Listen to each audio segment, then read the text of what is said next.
Hello and welcome. I'm Ramesh Ramachandran and you're watching a special broadcast here on DD India and DD News. And I have with me a very special guest, Dr. Abdullah Abdullah, the chairman of Afghanistan's High Council for National Reconciliation. He's also the former chief executive of Afghanistan. Dr. Abdullah, welcome to DD India and DD News. Thank you. Welcome, sir. Let me start with the obvious questions first. Your talks here in New Delhi as part of your visit to India. You met everybody down from Prime Minister Modi, Foreign Minister Dr. Jaishankar and NSA Mr. Doval. How did those meetings go and what did you actually discuss with the Indian leadership? All those meetings happened and took place in a very friendly environment and supportive environment. Supportive for the people of Afghanistan, supportive for inclusive, peaceful settlement in Afghanistan. And we had in-depth discussions and interactions. All leaders here were supportive.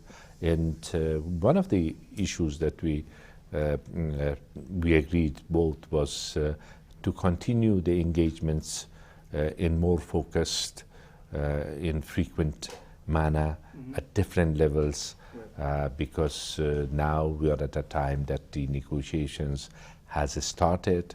There are the prospects of U.S. decision on the presence of their troops in Afghanistan, and many other things which are evolving around us, and that's what I can describe. And talking about India's role in Afghanistan, Dr. Abdullah, how do you view India's role so far in terms of development assistance, infrastructure, capacity building, or even strengthening the democratic structures of governance in Afghanistan? Do you see a scope for India to do more, especially in the days ahead? We are grateful for India's contributions to Afghanistan. In the economic development, in the technical assistances, in capacity building, in many ways, education, health, reconstruction, all of that.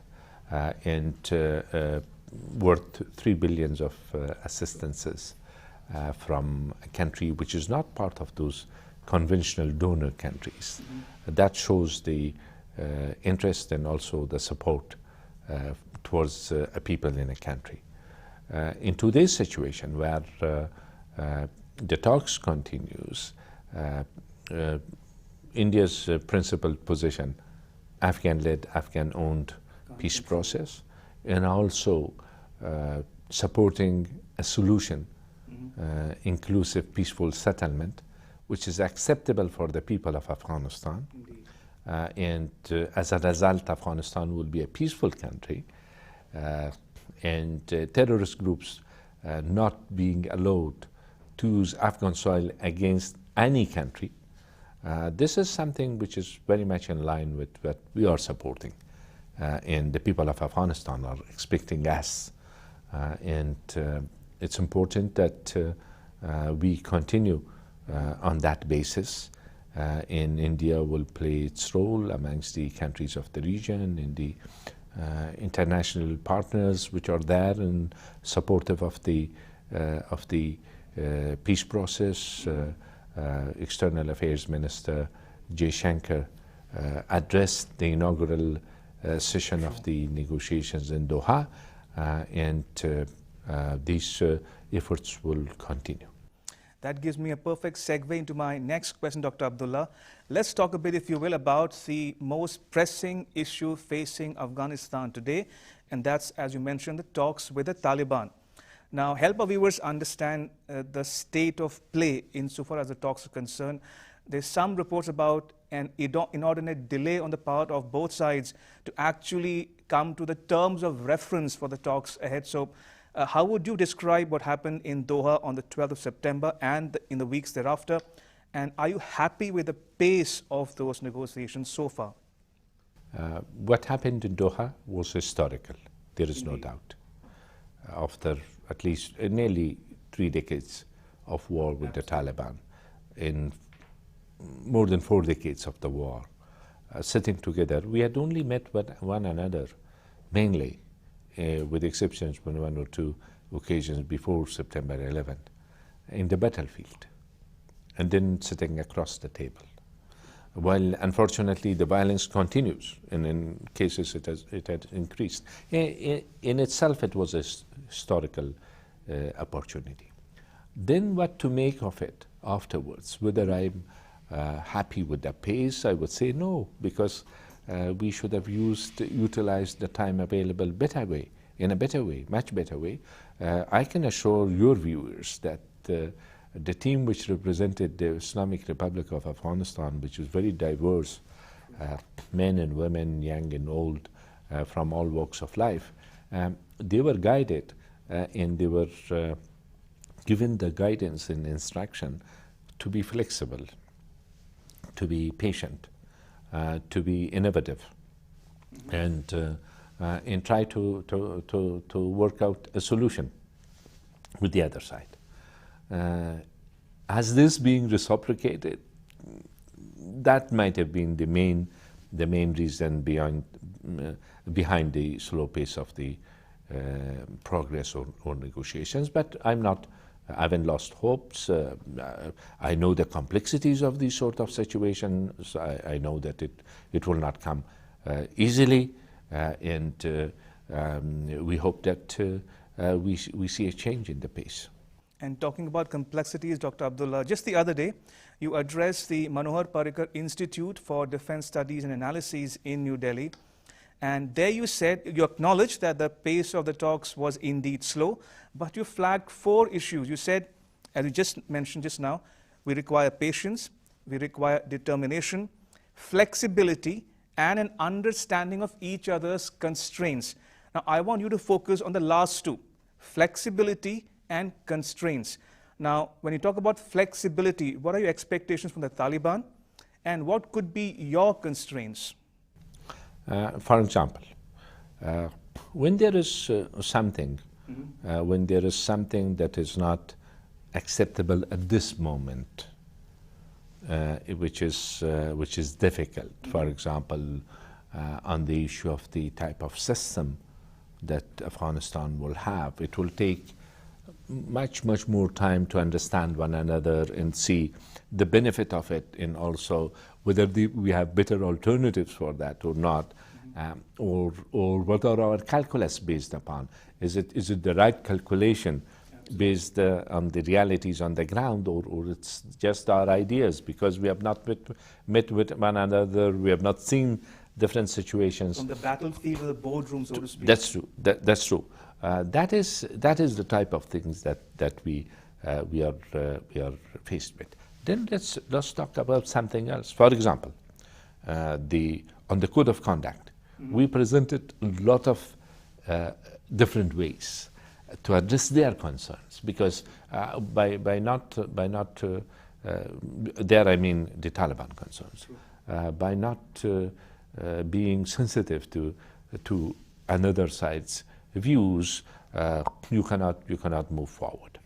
But at the same time, we cannot get stuck by just digging our feet on one single issue. So our team came with a lot of innovative ways of addressing those. For example, could you give us a flavor of? For example, there is one issue which is called Doha Agreement, which Taliban think that everything should be on the basis of Doha framework, on the framework of Doha Agreement. Doha Agreement is between the Taliban and the United States, which Afghanistan, the Islamic Republic of Afghanistan, was not part of it, but acknowledged it. Not only acknowledged it, based on that agreement, we released 5,500 prisoners. So it's more than acknowledging it. But it's limited agreement. It's not. It doesn't give you the scope of a comprehensive agreement. Yes. When we're talking, you keep your ideas of Doha Agreement with you, without making everything on the basis of that. We, without any reference to anything, we are ready to talk.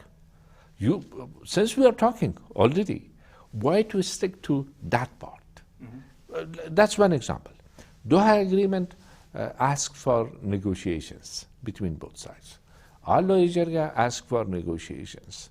Take one sentence from that, one sentence from this, without naming it, But you have Doha Agreement to your mind, present anything which is there in Doha Agreement, we have our own ideas, and then find a solution for it, or many other ways. So that was the type of attitude, that has been the type of attitude from the part of our own negotiating team there. And talking to the Taliban, the US Special Representative Zalmay Khalilzad is of the view that India could possibly explore talks with the Taliban sometime in the future.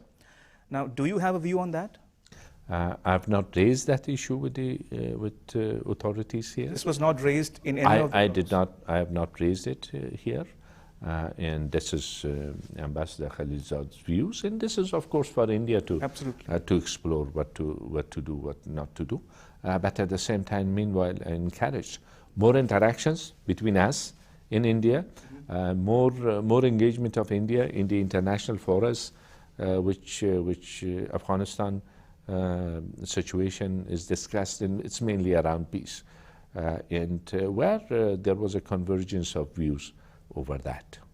Let's talk a bit, if you will, Dr. Abdullah, about the modalities of the talks going forward. Would the talks take place in a particular venue, namely Doha, or are you exploring or open to the idea of having talks also in Kabul, number one? Number two, is there a deadline that you have in mind? As far as venue is concerned, we have been open to that. Doha, Kabul is, of course, would have been a preference, but is it realistic? Like at this stage, Taliban once has said, and so they Kabul say that is ruled out for now.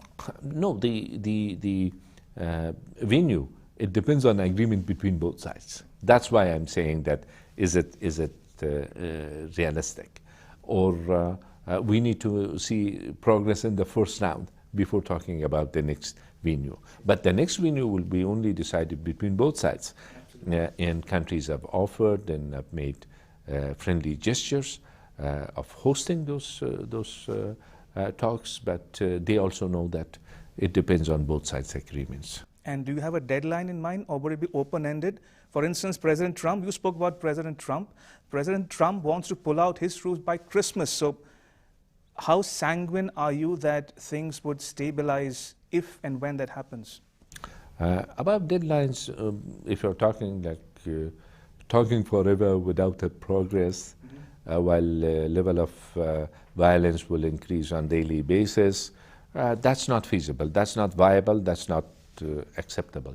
But at this stage, still, the talks needs to continue, and we should find a way forward for that, and we should do our best. That's in talks that different sides are involved, and in our case, it's two sides. And then other players, they have their own role. One side cannot decide the whole thing. When it comes to the announcement by President Trump, we don't have any details of that available to us officially, but it's the United States, the President of the United States said it.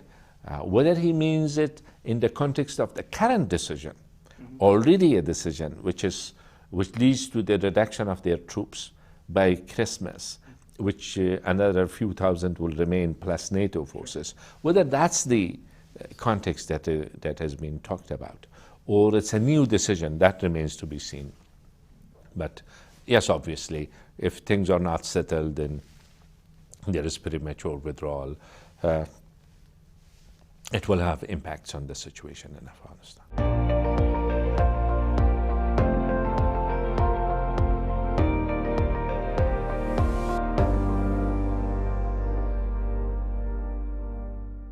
Namaste India. Namaste land. Marhaban ila al-Hind. Zari India. Salam India. Namaste India. Namaskar Bharata.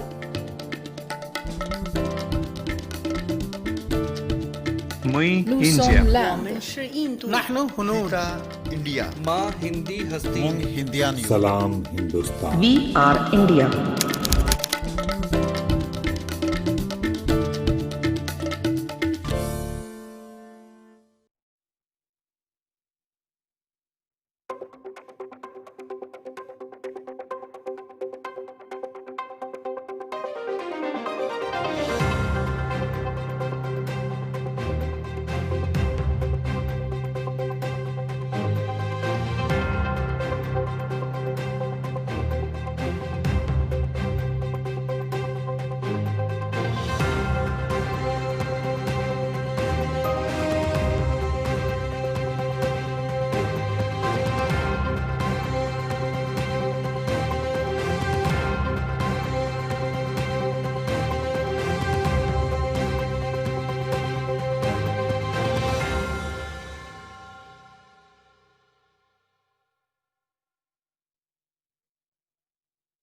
Namaste India. Namaste land.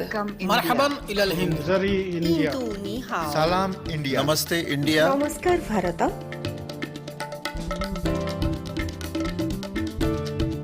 Mui Nous India. sommes land. نحن هنود. India. माँ हिंदी हस्ती. Mung Hindian. Salam Hindustan. We are India.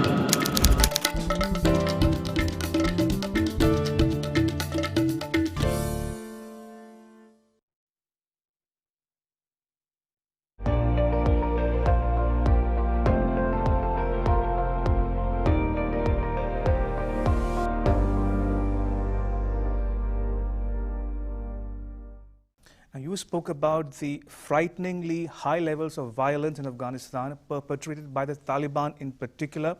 Now, talking about the issues at hand here, Dr. Abdullah, violence is one, and which therefore suggests that ceasefire is an immediate priority. So ceasefire is one outstanding issue. The second issue is, will the Taliban agree to uphold the Afghan constitution? Will they cut ties with all terror groups, including Al-Qaeda, the Islamic State, and those terror groups aided and abetted by other countries in the neighborhood?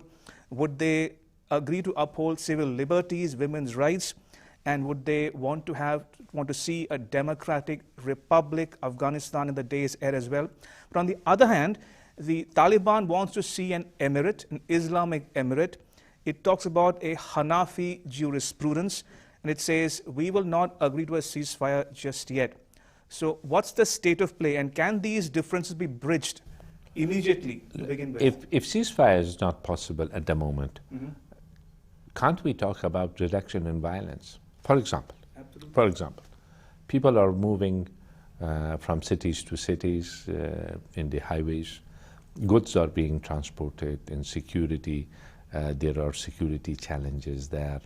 I mentioned earlier in the inauguration of the Doha Agreement the possibility of humanitarian ceasefire, to extend humanitarian assistances to the areas where because of the war we cannot do it at the moment, and certain other things, which gives the people a sense that things are changing.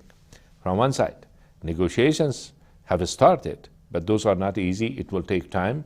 Meanwhile, we see signs of progress on the ground. These are the type of things that we can do at this stage. On the different issues that you yourself mentioned, Taliban have their own ideas. Negotiations are based on the fact that both sides bring their own ideas. If we could get to a settlement, a peaceful settlement, which is acceptable to both sides, where people have different ideas, but they are competing for it and fighting for it peacefully, without resorting to violence, without resorting on helping the terrorist groups or allowing terrorist groups to take advantage of the situation. That is the type of end state that we envisage. And in another situation where, we have an agreement signed with the Taliban, which is very important, but all other terrorist groups under different names, they are freelancing in Afghanistan and creating further instability in Afghanistan. That does not mean peace. And who might be behind it? There has to be a commitment from both sides that this situation will not be allowed. So who might be behind these groups who are freelancing, Dr. Abdullah, and would you term them as spoilers, for instance? Spoilers for the situation, at this situation, could be those terrorist groups, yes. And also, if we don't see any flexibility, then that in itself has the potential to spoil the situation. This insistence of the Taliban on having a Hanafi jurisprudence, would you help our viewers understand the complexity of this phrase, Hanafi jurisprudence? We have a country of diverse nature, but a majority Sunni population, mainly Hanafi jurisprudence. There are 4 main sects in schools in Sunni Islam, which in Afghanistan it's majority Hanafi out of those 4, one out of those 4. And there is the Shiite population of Afghanistan, which is also a significant minority in the country. There are other minorities as well. And for that part of the issue, we had already reached close to an understanding with the Taliban. So while their reference, which is also there is a reference in our own constitution, is taken into account without discrimination against other minorities. So that is we had reached close to an understanding. And then what prevented progress was the next factor issue which was raised, which there is no solution so far, and hopefully there will be a solution to that as well. Can the government of Afghanistan assure the minorities, especially Hindus and Sikhs, for instance, who have been at the receiving end of violence lately in Afghanistan? And would their rights be protected in the days ahead as well? It is a must. And unfortunately, we have seen lots of violence inflicted upon them as a result of continuation of the war. Like every other citizen of Afghanistan, their rights needs to be protected, including security for their staying, for their work, and for their places of worship. And in conclusion, Dr. Abdullah, you spoke about moving from the battlefield to the boardroom, so to speak. Now you're sitting down across the table to talk to the Taliban, the very people who have been, who've caused innumerable difficulties for Afghan people and society at large. I want to ask you a very simple, straightforward question. You've seen the Taliban up close and personal. Can the Taliban be trusted, and have they changed for the better? The negotiations in Doha is the best venue. So everybody's intentions, and determination will be tested. I don't want to judge it even at this stage, but this is where the people of Afghanistan will watch us, where the people of Afghanistan will going to watch us, and also the rest of the international community. At the moment, at the inaugural session, both sides expressed itself, Taliban and also myself on behalf of the Islamic Republic of Afghanistan, that we want peaceful settlement. We said that there is no solution through war, there are no winners through war, and there are no losers through inclusive peaceful settlement. That's what we believe in it, and it will work if both sides are on the same page when it comes to that principle. The rest of it is negotiations, compromise, progress, impediments, moving forward, and all of that. Absolutely. On that note, Dr. Abdullah, thank you so much for making time to be with our viewers on DD India and DD News. Thank you for your time. Appreciate it. You're welcome. Thank you. And that's a wrap. But news continues here on DD India and DD News. You can catch all the latest updates on our social media, mobile and digital platforms. Thanks for watching. Bye-bye.